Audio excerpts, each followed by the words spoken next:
La décentralisation consiste à conférer à une entité la personnalité morale en rompant les liens hiérarchiques entre elle et l'État, central au profit d'un simple contrôle, d'une simple surveillance. La décentralisation, qu'est-ce que c'est? Puisqu'on en parle au Gabon depuis de nombreuses années, il y a eu un texte qui a été adopté par l'Assemblée nationale, promulgué même. Il y a eu également les assises d'Angoundjé plusieurs années plus tard, qui a valu la question liée au redécoupage électoral en République gabonaise. Aujourd'hui, il y a des changements opérés en matière de gestion des collectivités locales. Pour aborder cette question, nous avons des invités. Il y a bien sûr M. Nestor Robian, spécialiste des collectivités locales, qui a accepté notre invitation, mais il y a également M. Stevie Essimandoutoum, acteur politique au Gabon. Messieurs, bienvenue à vous. Merci. Bienvenue également à vous, téléspectateurs de Gabon 24 et surtout de l'émission Ce qui fait débat. D'entrée de jeu, je me retourne vers nos invités. On parle de la décentralisation. Qu'est-ce que désigne la décentralisation? Nestor Robian. Merci, M. Gaïa. La décentralisation, pour la simplifier, c'est tout simplement le transfert d'un certain nombre de compétences de l'État vers les collectivités locales. C'est-à-dire que derrière ce transfert de compétences, il y a une histoire. L'histoire part d'un constat. On s'est rendu compte que dans les pays du tiers-monde à régime centralisé, comme nous l'avions été pendant plus d'une vingtaine d'années sous le parti unique, certaines décisions prises au niveau de l'État avaient très peu d'effet au plan local. Et donc, à terme, on a senti une disharmonie, un dysfonctionnement dans le développement harmonieux du pays. Il fallait donc redéfinir, réorganiser, n'est-ce pas, les compétences conférées aux collectivités locales. C'est dans ce sens-là que l'on parle de décentralisation. Mais je voulais faire un petit correctif lorsque vous disiez tout à l'heure, rompre les liens. Non, les collectivités locales sont indissociablement liées avec l'État qui, lui, est un et indivisible. Ça veut dire que ce sont des entités infra-étatiques qui se situent en dessous de l'État, mais elles restent quand même sous la tutelle de l'État par plusieurs départements interposés. Alors, y a-t-il une définition de collectivité locale que l'on pourrait donner aux téléspectateurs? Naturellement, cette définition, pour que les collectivités aient quand même une prise sur notre peuple, il faudrait leur envoyer à la lecture de la loi sur la décentralisation. Toutes ces notions sont explicitées là-dedans. Elles sont même tellement épurées que le commun des Gabonais peut facilement s'y retrouver. Peut-être pour aider les téléspectateurs, il s'agit de quelle loi? La nouvelle loi sur la décentralisation, la loi numéro 1/2014 du 15 juin 2015. Oui. Comme d'ailleurs l'ancienne, la définition reste la même. Oui. Mais pour aider le téléspectateur, une collectivité locale est une portion du territoire national gérée par une institution élue et qui a quand même une personnalité morale de droit public, voilà, et une autonomie financière. Voilà ce que c'est qu'une collectivité locale. Maintenant, la création, la suppression relève, n'est-ce pas, des décisions prises au niveau de l'État sur proposition du ministre en charge des collectivités. Alors, aujourd'hui, il n'y a qu'en République gabonaise, en ce qui concerne le gouvernement Julien Kogué-Bekale II, il y a désormais un ministre en charge de la décentralisation. Monsieur Stevie Essima, pour évoquer justement la question, rien ne semble évoluer, même s'il y a désormais un ministre en charge de la décentralisation. Alors, merci, monsieur Agaya. Je tiens à commencer mon propos en rappelant, comme on l'a fait, le sens même de la notion de décentralisation. La décentralisation, c'est une politique. C'est un mécanisme de transfert des compétences de l'État vers des collectivités locales ou organismes publics. Oui. Cela dit, qu'est-ce que cela implique? Cela implique que la décentralisation, c'est une réponse à un schéma directeur de développement harmonieux, de développement intégral, de développement humain de la nation, autrement dit de la République, de l'État. Parce que l'État a à cœur d'apporter ce qu'on appelle la croissance inclusive dans l'arrière-pays. La décentralisation, c'est donc le véhicule qui permet à l'État non plus de ramener vers la métropole, la périphérie, mais l'État va vers la périphérie en apportant avec lui le développement. Autrement dit, le développement de l'État de façon harmonieuse va désormais consister pour l'État d'amener le développement vers la périphérie et non plus laisser à la périphérie tout le tralala de venir chercher le développement dans les zones métropoles. Autrement dit, la décentralisation puise sa légitimité politique dans le fait qu'elle consolide la démocratie participative qui va amener les premiers bénéficiaires des politiques publiques orchestrées par l'État via les collectivités locales à participer à l'édification de ces politiques publiques pour en tirer la substance première, puisqu'elles sont, ces populations-là, les premiers bénéficiaires. Autrement dit, là, nous aurons là désormais la volonté de l'État à laisser ou à faire participer l'arrière-pays dans les décisions qui engagent leur quotidien. Et donc, répondez à la question, est-ce qu'avec l'arrivée aujourd'hui au sein de l'équipe Julien Kogué-Beka, les deux d'un ministère en charge de la décentralisation, il semble y avoir une évolution? Parce que le constat semble être le même. Bon, oui. je peux dire qu'il y a une volonté affichée depuis nos autorités d'accentuer ou d'accélérer ce processus de décentralisation qui tient à cœur l'État. Parce que l'État ne peut pas se déjuger. L'État a à cœur de développer durablement, de développer harmonieusement le territoire national. Mais là, vous ne parlez qu'une expression, il y a une volonté. Voilà. Mais qu'est-ce qui se fait depuis l'arrivée de ce ministère? Le fait d'avoir érigé un ministère autonome dédié au traitement exclusif des questions liées à la décentralisation, c'est là un signal fort du gouvernement à démontrer aux yeux de l'opinion publique que la question de la décentralisation tient à cœur. Et aujourd'hui, le défi, c'est que le gouvernement a fixé le cap. Il en reste aux personnalités en charge de l'animation de cette volonté gouvernementale, certainement impulsée par le chef de l'État, de la rendre plus efficiente. Pour que, alors là, ce ne sont que des mots. Stevie et Sima, vous me permettrez de le dire. Je parle pour le commun des Gabonais. Et il y a quand même que la direction générale en charge des collectivités locales a existé sous le ministère de l'Intérieur. Aujourd'hui, il y a un ministère dédié exclusivement à la décentralisation. Rien ne semble évoluer. Qu'est-ce qui se passe? Qu'est-ce qui crée le frein? Avant de passer la parole à M. Nestor Obiang. Il faut peut-être ramener le débat à ce que la décentralisation, elle a plusieurs types. On a la décentralisation politique, la décentralisation des services essentiels techniques. Certainement, dans le commun des Gabonais, tout de suite, quand on parle de décentralisation, on la rime tout de suite à la décentralisation politique. On peut comprendre qu'il y ait des résistances psychologiques de l'État central, n'est-ce pas, à entraîner une décentralisation qui soit politique parce qu'elle va donner l'autonomie de gestion. Mais moi, je pense que pour un pays comme le nôtre... Je pense que vous me permettrez d'insister. Décentralisation politique, je pense, ma foi, qu'il y en a toujours eu, puisque des personnes ont été élues par une base politique. Alors on parle quand même d'une décentralisation de façon à rendre autonome. Il s'agit de l'expression de l'exercice de la puissance publique. D'accord. Qui est incarnée par l'État central. La décentralisation politique dont je parle, c'est ce transfert de l'autonomie de l'exercice du pouvoir public aux collectivités locales. Ce qui ne se fait pas jusqu'à ce jour, on peut comprendre mais les réalités sont les mêmes.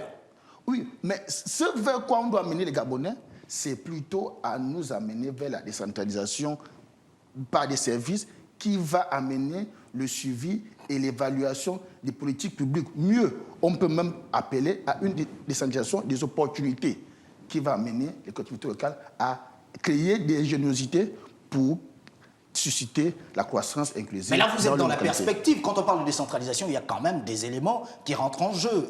Nestor Obiang. Oui, excusez-moi, naturellement, M. Agaya, lorsqu'on parle de décentralisation, ça suppose qu'au préalable, on a fait une étude et qu'on a pris en compte un certain nombre de données, qu'elles soient des données locales, des données sous-régionales ou des données internationales. Mais en fait, pour revenir à votre question, vous parliez de la mise en place d'un ministère en charge de la décentralisation. Oui.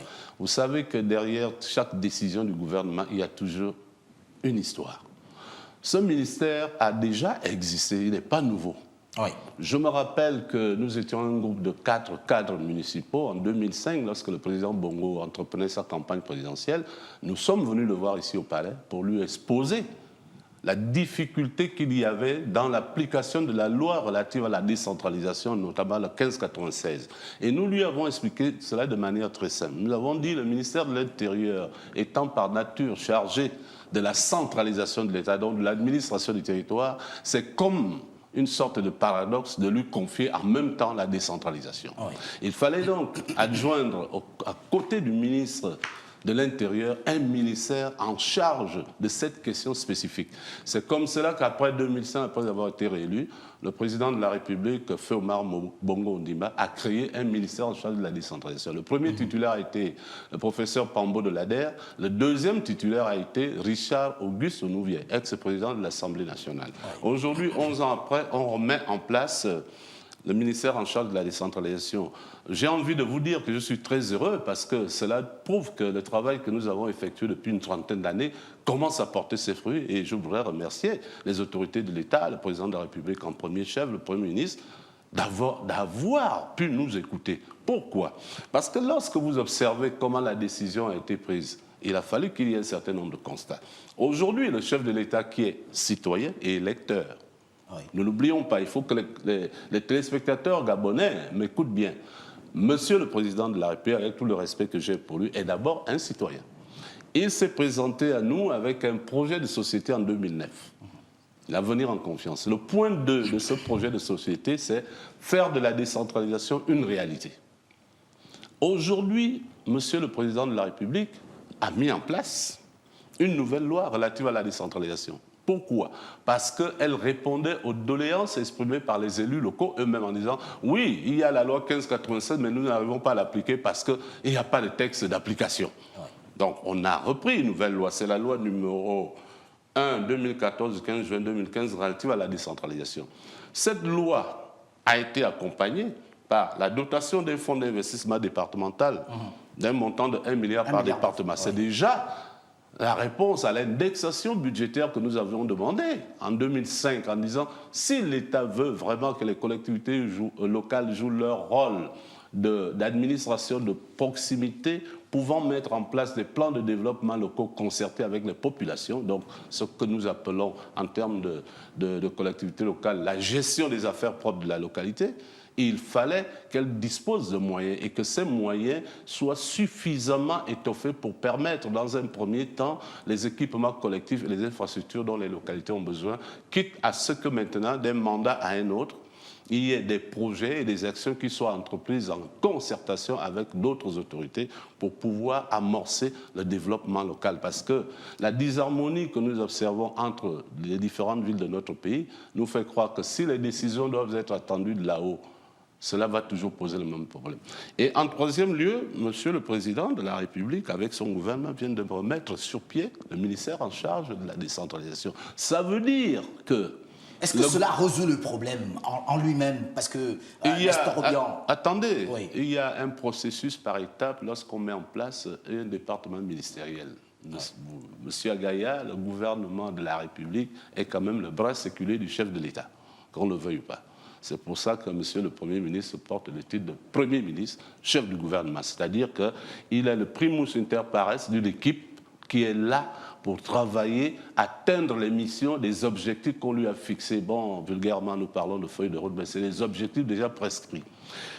Quand on remet en place le ministère en charge de la décentralisation, à mon humble avis, cela voudrait signifier tout simplement que le gouvernement prend à cœur le développement de nos collectivités. On commence par le plan institutionnel. Le ministère existe. Maintenant, ce ministère, pour dire vrai, a déjà une feuille de route qui lui est prescrite par la loi organique relative à la décentralisation, parce qu'à l'intérieur, il y a un certain nombre de dispositions que le ministère devrait s'attacher à résoudre le plus rapidement possible. Je vous prends un exemple qui me vient à la tête parce que j'ai eu à faire des interventions télévisées pendant la campagne, les campagnes politiques précédentes, là, 2018. Nous nous sommes rendus compte que dans certains passages, on disait que c'est de la compétence de la Cour constitutionnelle d'entendre tel ou tel problème relatif aux collectivités. Mais avec le dialogue national inclusif qui a eu lieu à Ngonje, aujourd'hui, c'est le Conseil d'État qui devrait se prononcer. Ça suppose quoi? Ça suppose que dans la loi organique, on doit modifier cette disposition. On doit la modifier.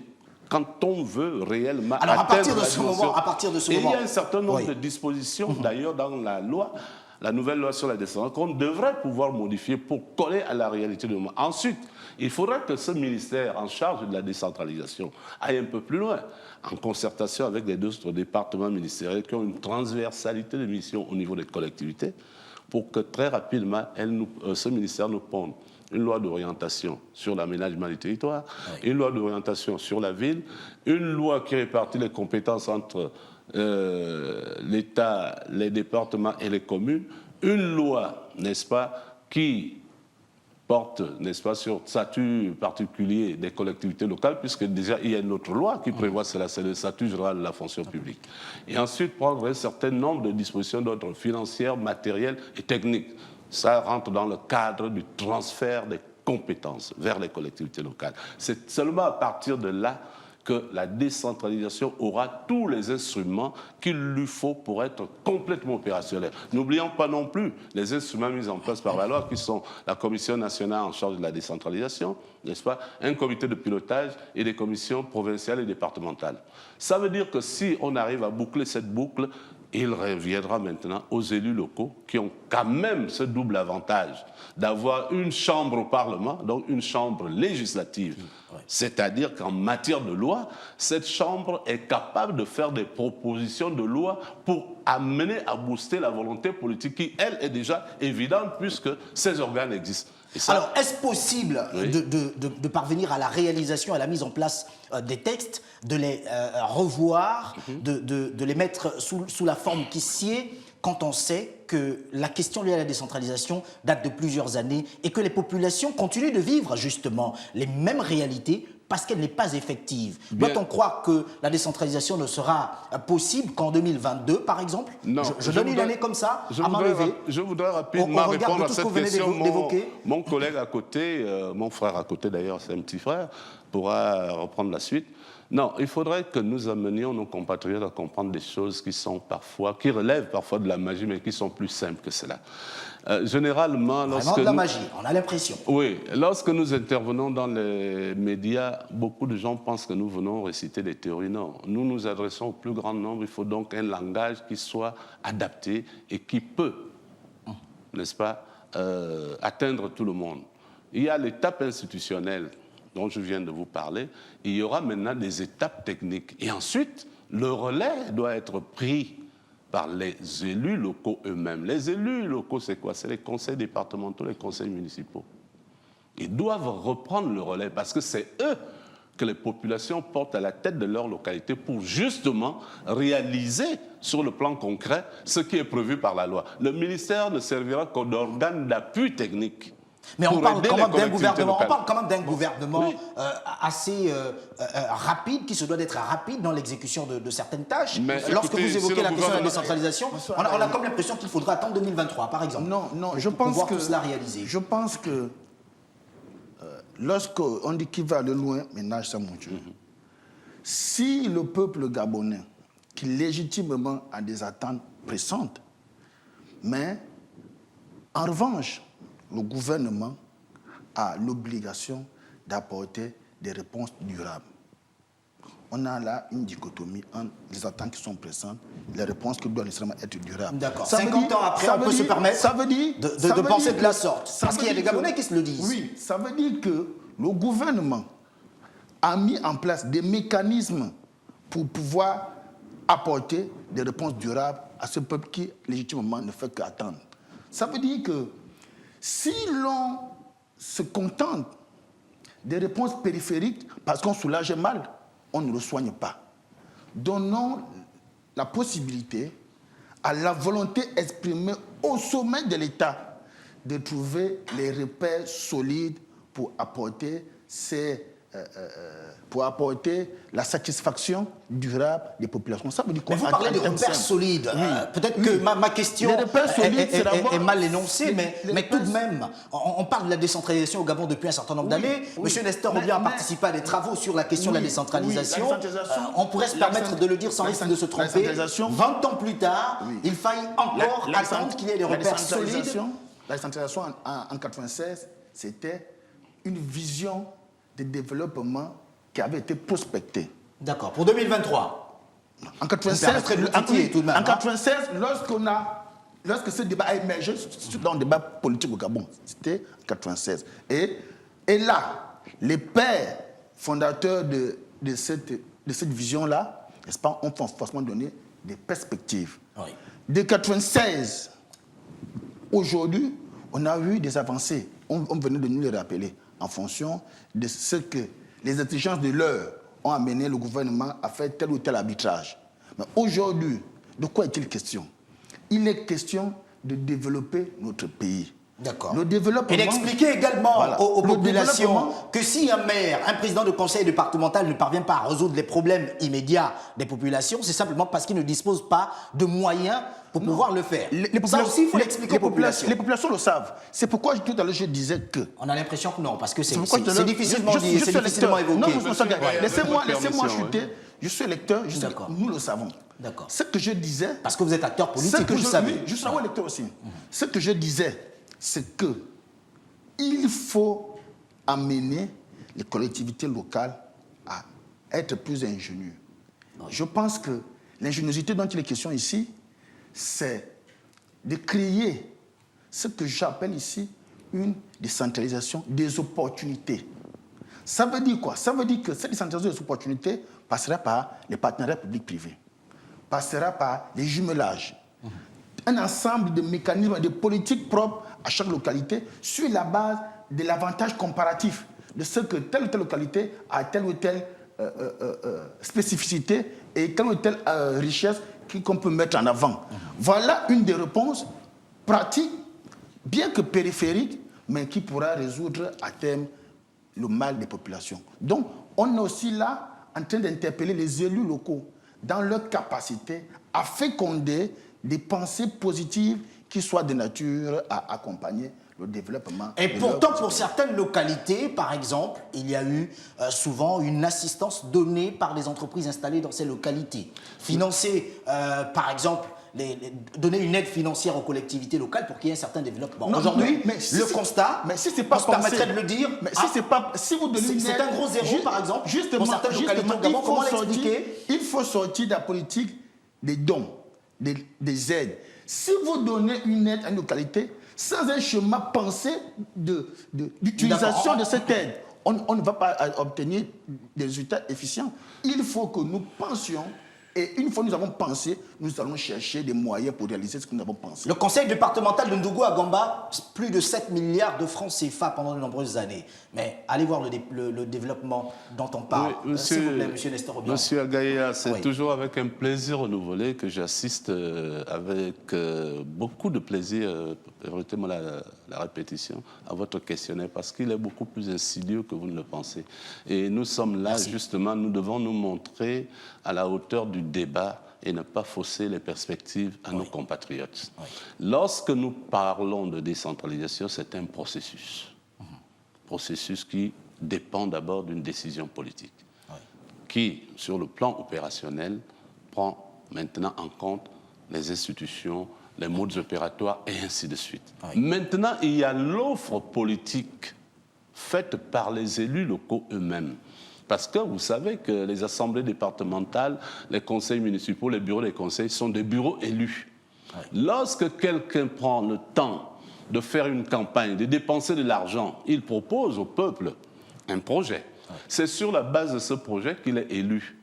Qu'il y ait toute la panoplie d'institutions, des organes d'appui technique et tout ce que vous voudrez, mais si l'élu en question n'a pas l'imagination, l'inventivité, l'ingéniosité qu'il faut, ça veut dire qu'il peut même disposer d'un budget, d'un personnel, des ressources humaines bien formées, de quelques moyens matériels, mais il n'arrivera jamais parce qu'on ne sait pas exactement qu'est-ce qu'il est venu faire là et quelles sont les politiques qu'il compte mener, avec quels moyens, avec quels angles de personnes et combien de temps se donne-t-il pour que concrètement son action soit visible. Aujourd'hui, vous avez des élus locaux qui disent « oui, nous ne pouvons rien parce que nous n'avons pas de moyens ». Je dis non, ils peuvent quelque chose. Pourquoi? Je vais vous citer un exemple très simple. Les collectivités locales disposent d'un budget. Fut-il maigre, mais c'est quand même un budget. C'est les fonds mis en place par l'État pour aider les collectivités à construire. Il y a une dotation générale de fonctionnement, une dotation d'investissement. Dans le cas de la mairie de Libreville, l'État vient de nous consentir une dotation spéciale d'ailleurs de plus de 5,8 milliards pour l'enlèvement des ordures parce que notre ville est l'une des plus sales en Afrique centrale. Plus de 5 milliards de francs CFA. Cela veut donc dire que Nous avons d'un côté le résultat vaut la somme. le fonds hein, d'investissement départemental qui a été accordé à chaque département à hauteur d'1 milliard de francs, alors que ces départements ont des budgets annuels. Oui. Nous avons aujourd'hui au niveau de la commune ces 5 milliards qui viennent de nous être donnés pour une mission spécifique, l'enlèvement des ordures. Maintenant, si d'aventure, n'est-ce pas, ces fonds connaissent d'autres destinations, est-ce la faute à la décentralisation ou est-ce la faute des conseils qui sont là, qui n'auront pas mis en place toutes les garanties nécessaires qu'il faut pour veiller justement à ce qu'au finish, on puisse évaluer de manière concrète les actions publiques qu'ils auraient menées. Et ce sont Donc, là toutes les questions, je vous prie de laissez-moi m'excuser, terminer. ce sont là toutes les questions que nous nous poserons en deuxième partie de cette émission sur Ce qui fait débat. Vous êtes sur Gabon 24, on aborde la décentralisation en question au Gabon. Nous avons pour invité M. Nestor Obiang, spécialiste des collectivités locales, Stevie Essiman Doutoum, acteur politique. En deuxième partie, nous évoquerons cette question avec plus de détermination. A tout de suite.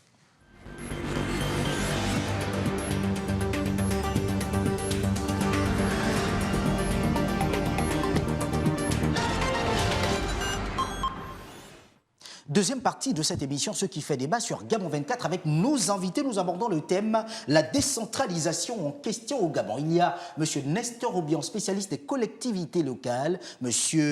Stevie Essiman Doutoum, acteur politique au Gabon. Messieurs, en fin de cette première partie, nous abordions justement la question liée à la responsabilité. Revenons à elle. Qui dit transfert de compétences dit transfert d'argent. Monsieur Nestor Obiang, aujourd'hui, pensez-vous qu'au Gabon, la décentralisation soit véritablement possible quand on est sans ignorer la gestion souvent critiquable de certains élus locaux? Bien, avant d'aboutir à la gestion critiquable de certains élus locaux, encore faut-il que nous puissions disposer des preuves concrètes de ce que ces élus locaux ont mal géré les budgets qui ont été mis à leur disposition. Non, je ne voudrais pas... Allons-y à Mabanda pour constater monsieur... qu'il y a des collectivités locales là-bas depuis des années, mais que certainement les populations de cette contrée n'ont pas eu le minima de développement attendu. Monsieur Agaya, je venais de dire tout à l'heure qu'il ne faudrait pas confondre la décentralisation qui est un processus et l'offre politique faite par l'homme politique lorsqu'il brigue les suffrages des populations. Vous avez des localités, moi je suis de Kango, j'ai le regret de vous le dire, où l'offre politique, me semble-t-il, a rencontré l'adhésion des populations, mais parfois, moi qui suis natif du coin, je me demande sur quoi ça repose cette offre politique. Donc, c'est vous dire que nos populations demandent... Ce sont des politiques que vous accompagnez pourtant. Non, c'est vous dire que parfois nos populations gagneraient un peu à se cultiver et à mieux comprendre les enjeux lorsqu'il y a une élection. Parce que chacun vient, propose ceci ou cela. Non, le problème est qu'il y a déjà un cadre organique qui est là, les lois, donne la feuille de route de ce qu'un maire peut faire, parce qu'il a des compétences que la loi lui confère. Il a des domaines d'activité qu'on lui demande d'exercer pendant qu'il exerce son mandat. Maintenant, il a aussi une offre politique qu'il a amenée là. Donc, il faut pouvoir concilier, il faut une adéquation un peu délicate entre l'offre politique qu'il amène et la feuille de route que lui indique, n'est-ce pas, c'est-à-dire les prérogatives que lui indique la loi. Alors, à partir de ce moment-là, la dichotomie que l'on sent est la suivante. Est-ce que, lorsque l'on fait une offre politique aux populations, l'on s'est bien rendu compte de ce que les moyens attendus vont suivre? Parce que beaucoup arrivent dans une collectivité et se rendent compte maintenant de la réalité au moment où ils exercent les fonctions.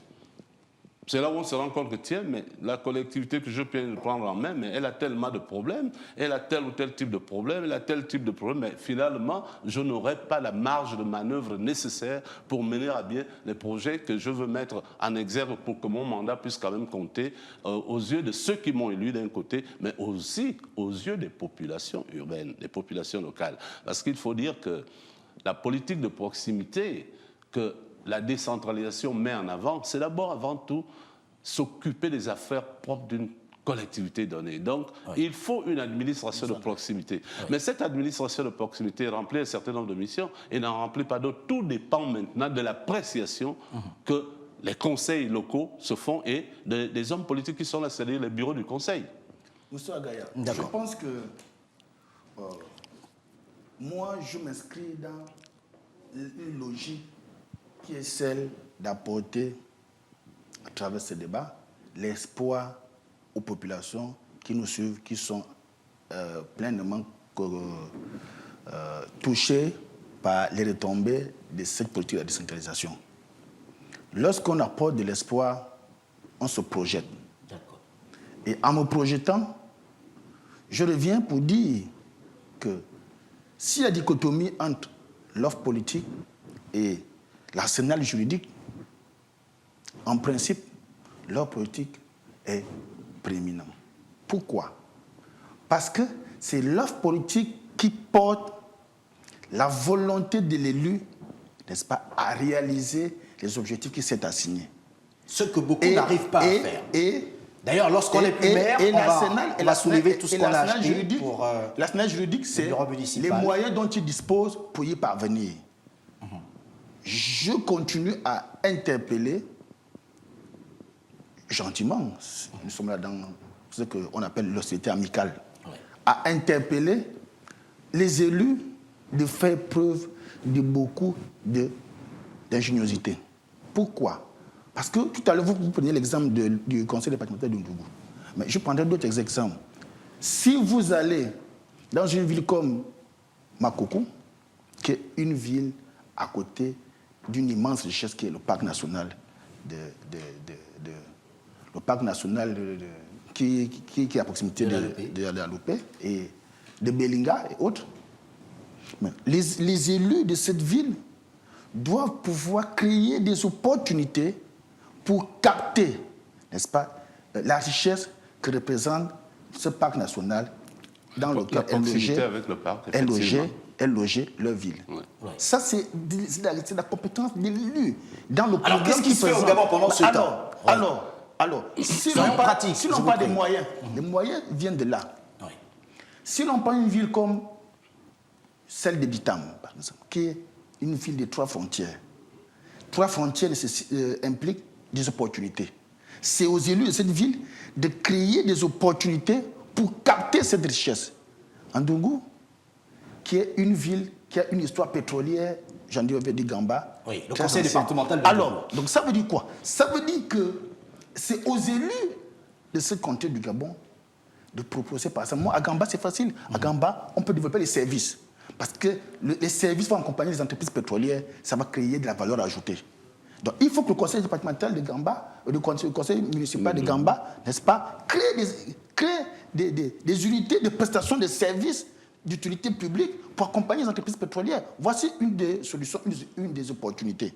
Donc, retenons que la volonté des plus hautes autorités à ériger un ministère doit être plutôt perçue comme une invitation aux élus de prendre pleinement la responsabilité qui est la leur d'accompagner le développement des villes dont ils ont sollicité les suffrages. À partir de ce moment, on se pose une question. Finalement, est-ce que la décentralisation sera utile, puisque en se basant sur vos exemples, il est possible d'avoir une meilleure gestion et un meilleur développement rien qu'avec les richesses de ces différentes collectivités locales, sinon de ces différents départements. Pourquoi jusqu'à ce jour, les choses n'ont pas évolué sincèrement de façon à offrir un meilleur développement aux populations? Oui, M. Agaya, il faudra avoir un jugement mitigé à ce niveau-là. Parce que, vous savez, lorsque vous dites jusqu'à ce jour, les choses n'ont pas évolué, non. Ce n'est qu'une question. Hein, il faut plutôt regarder les choses en termes dynamiques. Oui. Est-ce que tous les élus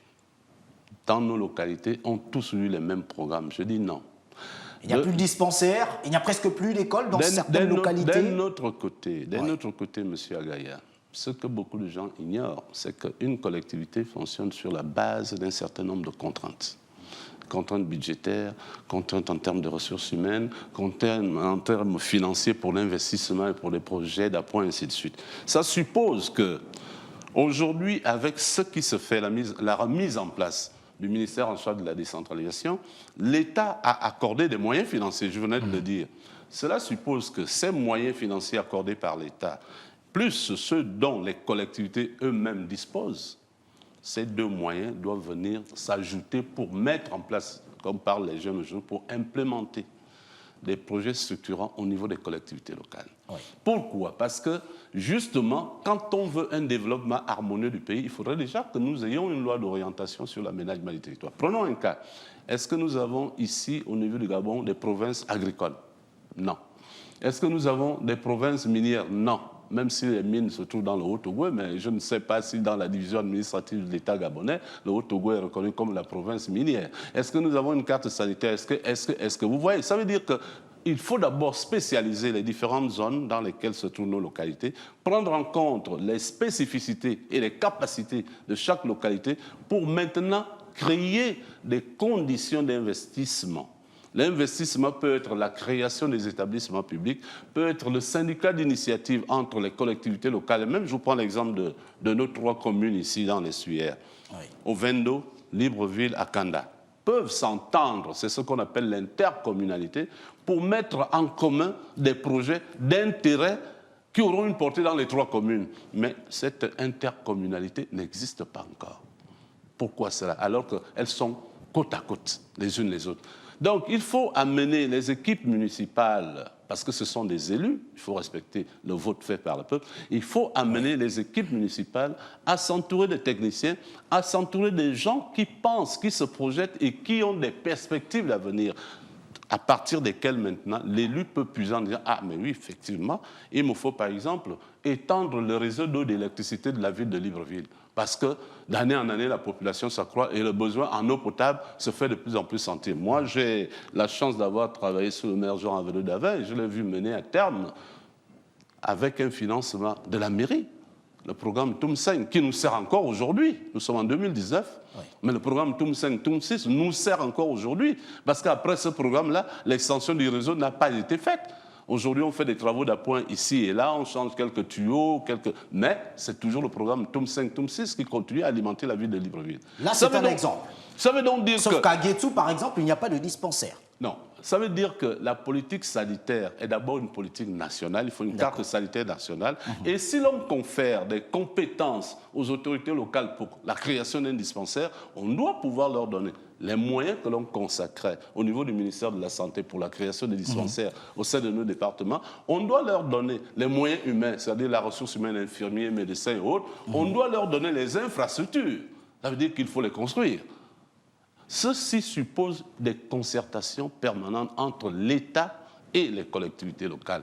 Moi, je voulais même suggérer quelque chose, puisque nous avons maintenant un ministère en charge de la décentralisation, et pour aller très vite, parce qu'ils feront d'une pierre 3 coups, moi, je voulais suggérer, ils ont le ministère aujourd'hui, ils ont une assemblée qui légifère, n'est-ce pas, c'est-à-dire le Sénat. Le Sénat. Et il y a les élus locaux, les conseils départementaux, les conseils municipaux, mais qu'on les réunisse en un seul bloc au Sénat, qui est un organe législatif, qui a un certain pouvoir dans le pays, oui. Qu'on les réunisse et qu'on donne des orientations en fonction de la feuille de route, justement, assignée à ces départements ministériels. Les collectivités locales ne feront que prendre le relais là où elles estiment qu'elles peuvent prendre le relais, et lorsqu'elles ne peuvent pas, elles harmonisent leur plan de développement local avec le plan de développement national, qui passe nécessairement par les collectivités. Parce que lorsque l'État décide de mettre en place un projet, il ne le met pas en l'air, il le met quelque part. Donc l'autorité locale qui est là doit être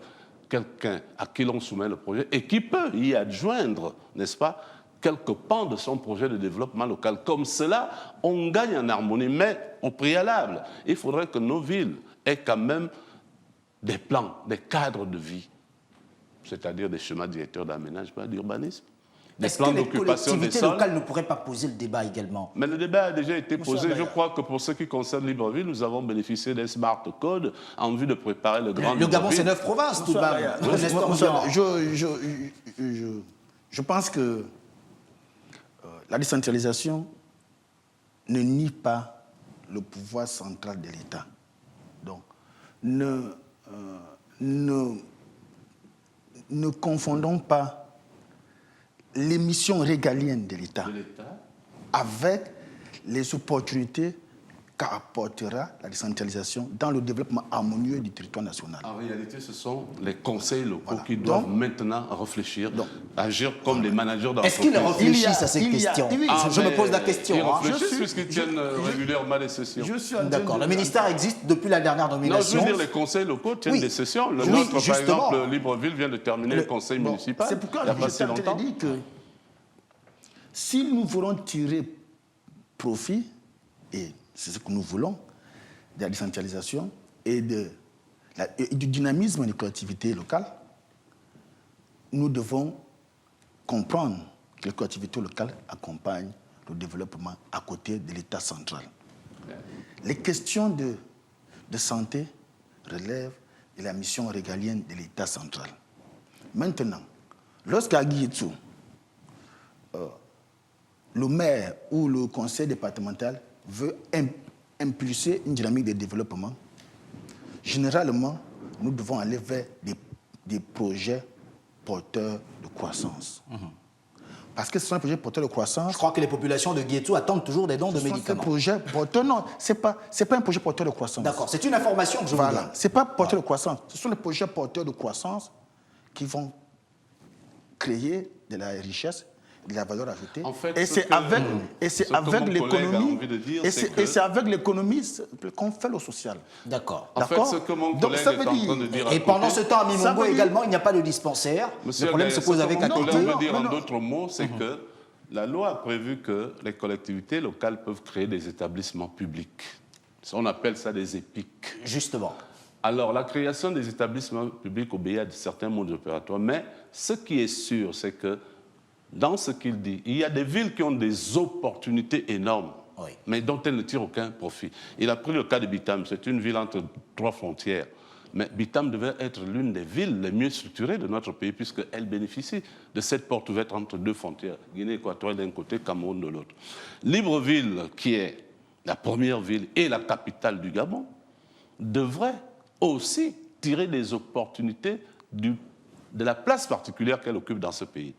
Lesquels, par exemple, nous pouvons aujourd'hui créer des établissements publics avec ce qu'il a dit tout à l'heure, l'entente publique-privée. Nous pouvons avoir des régies municipales, mais ces régies, pour qu'elles soient efficientes, il faudrait y mettre des gens qui comprennent ce pourquoi on les met là et quels sont les objectifs qu'on veut atteindre. Parce que le plus souvent, ce qui nous pose problème, c'est que parfois, on peut nommer un responsable à un poste donné, mais s'il n'a pas en tête les objectifs que celui qui le place là veut atteindre, même si on lui donne les moyens, il peut brillamment échouer. C'est un peu la sous-jacence de la question que vous posez en disant, dans tel département, dans telle commune, il n'y a toujours pas ceci, il n'y a toujours pas cela. La politique de décentralisation, comme je l'ai dit au départ, est venue d'un constat. Le constat que si les décisions sont prises en haut, il n'est pas évident qu'elles atteignent le bas. Il faut donc différentes strates de responsabilité, différents postes de responsabilité pour atteindre le bas. Et nous avons, depuis 1957, avec la loi 4, la création des communes dans nos pays. Parce que la commune de Libreville existe depuis longtemps, avant la loi de la décentralisation. Vous voyez par exemple les premiers maires qui ont commencé, Léon Mba, Samuel Minko, les autres, mais ils ont fait des choses. Je vous assure, si vous relisez les archives de la commune de Libreville, mais ces maires-là ont fait des choses que les autres n'ont pas pu faire, ayant des budgets 5 fois plus élevés. Et que d'autres ne parviennent pas à faire jusqu'à ce jour. Ça veut donc dire quoi? Ça veut dire qu'en dehors de l'offre politique pour laquelle l'homme politique se fait élire, mais il faut aussi que l'homme politique ait de l'inventivité, de l'ingéniosité, qu'il ait des bureaux d'études, des bureaux de prospective avec lui, pour que ce soit ces gens-là qui soient le brainstorming, qui réfléchissent, qui se projettent et qui lui disent « Ah, monsieur le maire, nous pensons que ça, c'est indispensable pour la ville. Ça, c'est indispensable. Vous ne pouvez pas terminer votre mandat si on n'a pas au moins fait quelque chose dans tel ou tel domaine. » Vous voyez, là encore, ça se ramène à quoi? Ça se ramène aux hommes. La décentralisation, en réalité, est une volonté que l'élu national, qui est le président de la République, chef de l'État, met à la disposition de tous les gouvernements pour dire, mais moi je suis élu national, je porte déjà tout le pays sur mes épaules, mais je ne suis pas le seul élu dans ce pays. Il y a les députés, il y a les sénateurs, il y a les assemblées départementales, les conseils locaux. Eux aussi doivent participer à l'effort national. Moi je fais ma part, j'ai mis en place tel département, j'ai donné un fonds, j'ai fait ceci. Maintenant, les collectivités locales. Je vais vous donner un exemple. D'accord, pas de course, parce que l'on se demande est-ce que c'est possible. Les collectivités locales du Gabon sont gérées par une association à caractère consultatif, qu'on appelle l'Association des maires des élus locaux du Gabon. À côté, vous avez le Sénat, qui représente les collectivités territoriales, parce que les sénateurs, c'est quoi? Ce sont des élus locaux. Ce sont des élus locaux. J'ai du mal jusqu'à aujourd'hui à comprendre qu'il n'y ait pas une synergie d'action entre des gens issus des conseils départementaux et municipaux et leurs propres élus. J'ai du mal à le comprendre. Or, justement, on s'impose beaucoup plus politiquement au Gabon. En passant par le Sénat a la force de contraindre la prise d'un certain nombre de choses. À défaut, puisque la loi le lui reconnaît, le Sénat lui-même peut faire des propositions allant dans le sens de booster la décentralisation et donc de donner l'espoir aux populations de voir ces populations acquérir un certain cadre de vie, un certain mieux-être à partir d'une politique de proximité qui est animée par les collectivités locales avec des conseils élus. Alors, j'ai une question à partir de ce moment, Stevie et Siman Doutoum. On sait qu'Ali Bongo Ondimba, le président gabonais, a opté pour une réelle décentralisation au Gabon. D'ailleurs, la mise en place d'un ministère en charge de la décentralisation l'explique bien et le démontre à juste titre. Mais selon vous, qui, véritablement parlant des collectivités locales au Gabon, serait assez responsable? Puisque si on parle de transfert de compétences, et je le redis, c'est qu'on parle également de financement. Est-ce qu'au Gabon, les élus seraient à la hauteur du financement qui serait mis à leur disposition quand on sait que parfois personne ne fait sa déclaration de biens au niveau de la commission de lutte contre l'enrichissement illicite et qu'un maire arrive sans véhicule à l'hôtel de ville ou alors au conseil départemental sans véhicule, outre la dotation de l'État, quand il sort de là, il en a 10 désormais. Pensez-vous qu'au Gabon, il serait judicieux aujourd'hui de parler de décentralisation avec la qualité de moyens suffisants et la qualité de personnes à la tête de ces collectivités? Je ne ferai pas le procès de X, Y personnes. Ce que je dirais simplement, c'est que la décentralisation n'est pas un choix, c'est une nécessité. D'accord. Si j'ai envie de dire même, c'est un impératif. Avec des élus qui ne déclarent pas leurs biens lorsqu'ils arrivent en fonction. Non, ce n'est pas un choix, c'est même un impératif. D'accord. Il faut reconnaître la volonté du chef de l'État de faire développer harmonieusement notre pays. Oui. Le chef de l'État lui-même, en créant le FID, en réalité, a indexé la difficulté des conseils départementaux et communaux à créer de la valeur ajoutée en investissant. Parce que, sans me tromper, je pense que cette dotation spéciale du chef de l'État, à travers le FID, a été motivée par l'idée de donner les moyens aux collectivités locales et départementales de créer l'investissement. Est-ce qu'il n'y aura pas un chevauchement entre le FID et la décentralisation? Il n'y a pas de chevauchement, puisque le FID, semble être une dotation spéciale du chef de l'État pour accompagner de façon efficiente le développement, n'est-ce pas, des collectivités locales, ce qui n'a rien à voir avec les décentralisations dans le cadre juridique du terme. D'accord? Donc, ça veut dire quoi? Ça veut dire que cette volonté du chef de l'État a injecté des fonds, résultat d'un échec. Les collectivités locales n'ont pas pu elles-mêmes créer des fonds, créer de la richesse. Sauf qu'on ira encore vers la décentralisation. Maintenant que et là, ces collectivités auront des moyens. Les fonds leur sont injectés, oui. N'est-ce pas? C'est maintenant à elles, ces collectivités locales, de consolider ces fonds, de les démultiplier et de créer d'autres niches d'opportunités. Oui. Parce que tout cela passera que par la capacité de chaque collectivité locale à créer des niches d'opportunités selon l'avantage comparatif qu'une localité a sur une autre, parce que c'est de ça dont il est question. Donc, est-ce que les hommes peuvent poser problème dans l'effectivité totale de la décentralisation? La décentralisation, c'est une démarche républicaine, n'est-ce pas, qui est encadrée. Ça veut dire que lorsqu'elle sera appliquée, ou lorsqu'elle s'applique, il y a des dispositifs d'encadrement.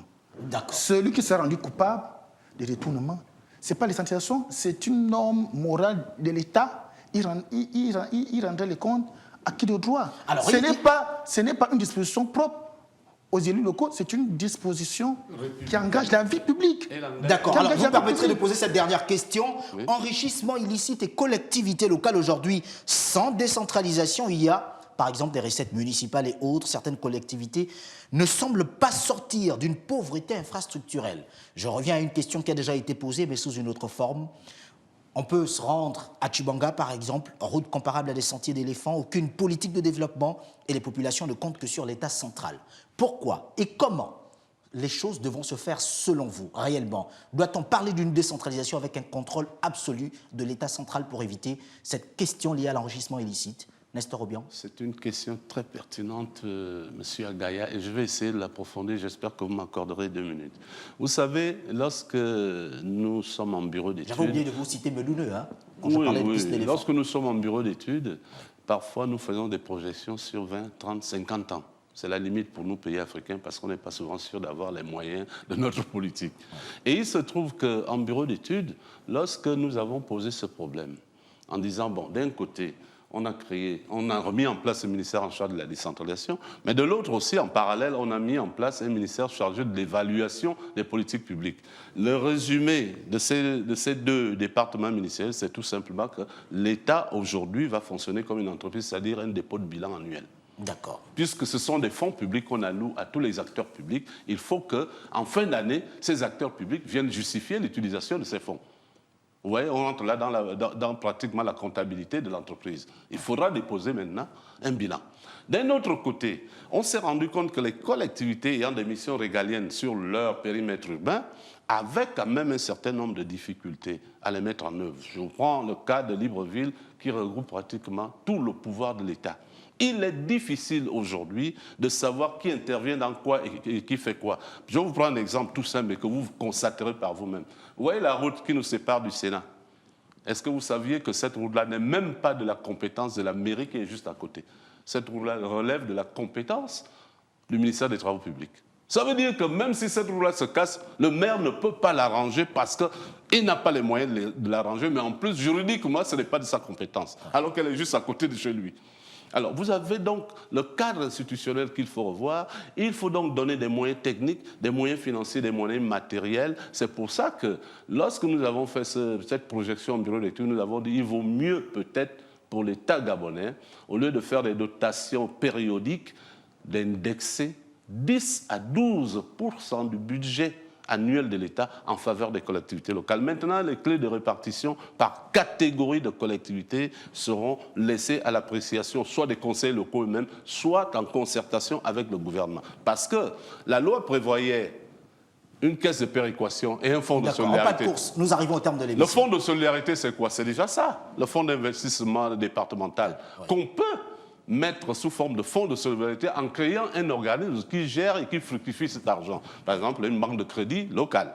À partir de ce moment-là, donc, les collectivités disposeront d'un organisme financier qui leur permettra d'accéder à des petits crédits pour réaliser des travaux d'infrastructures et d'équipements collectifs dans leur localité. Mais encore une fois, pour que les Gabonais nous comprennent bien, aucune localité ne peut se développer si elle n'a pas de plan de développement, si elle n'a pas de schéma d'aménagement, si elle n'a pas un plan d'occupation des choses. Parce qu'en matière d'urbanisme, il existe ce qu'on appelle des zones d'aménagement concertées, des zones d'aménagement différées, des zones historiques qu'il faut protéger et ainsi de suite. Ça suppose que ce sont des choses qui doivent être programmées, étudiées et dont la projection ne doit pas simplement s'arrêter en l'espace des mandats. C'est un continuum.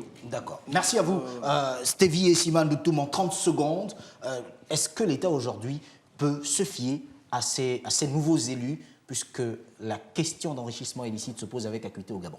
Moi, je pense que ce qui préoccupe plus les Gabonais et ce qui engage plus l'État, c'est d'apporter le développement à la population. D'accord. L'État est résolument engagé à parvenir à développer le territoire national. Pour clôturer notre émission, je pense que la décentralisation est un véhicule important pour l'État. Un des véhicules importants. Pourquoi je dis un véhicule important? Parce que ce n'est pas le seul. Important pour l'État de ramener à la périphérie le développement de l'État central. En revanche, 10 secondes. Nous devons sensibiliser quotidiennement nos élus locaux dans la capacité qui doit être la leur à être plus ingénieux. J'insiste, il faut qu'il y ait de l'ingéniosité pour capter les niches pour capter les opportunités. Et cela passe, on ne crée pas la roue, par les partenariats publics-privés. Cela passe par les jumelages, cela passe par la promotion, l'intercommunalité, la promotion des opportunités spécifiques de sa localité sur le plan national, international. Il arrive que... Merci, merci à vous. Gentil, on ne sait même pas ce que Gamba peut offrir pour le Merci à vous, Monsieur Stevie Essima Ndoutoum, acteur politique, Monsieur Nestor Obian, spécialiste des collectivités locales, d'avoir accepté notre invitation pour cette émission. Ce qui fait débat sur Gabon 24. Nous nous retrouverons pour un prochain numéro. Mais surtout, gardez la même position. Vous pourrez suivre ce programme sur YouTube et Facebook Gabon 24, mais également sur Twitter, @TV Gabon 24. Merci de nous avoir suivis. Au revoir.